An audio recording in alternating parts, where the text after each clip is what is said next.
ఈ వీడియోలో మనం తెలుసుకుందాం ఎంఎల్ఎం కంపెనీని ప్రారంభించడానికి ఉత్తమమైన మార్గం ఏంటి అని మరియు ఎలా ప్రారంభించాలి అని. ఎంఎల్ఎం వ్యాపారాన్ని ప్రారంభించే ముందు స్థిరమైన వృద్ధి కోసం మీకు కలిగి ఉండవలసిన చెక్ లిస్ట్ చూద్దామా.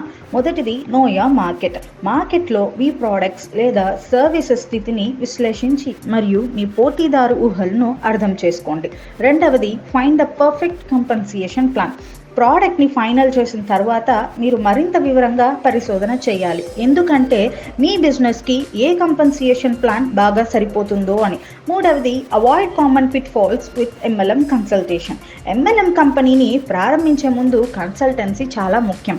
ఒక ఎంఎల్ఎం కంపెనీ కోసం నిపుణుల నుండి మార్గదర్శకత్వం పొందడం ద్వారా నష్టాన్ని నివారిస్తుంది. మొదటిగా చేయబోయే పనిని నిపుణుల పర్యవేక్షణలో చేయడం మంచిది.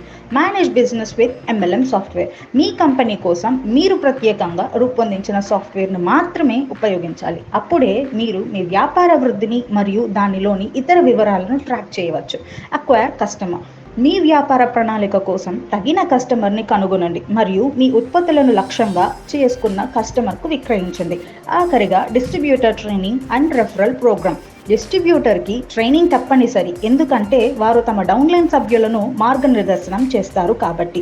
వారు సరిగ్గా శిక్షణ పొందకపోతే మీ వ్యాపారంలో నష్టం జరగవచ్చు.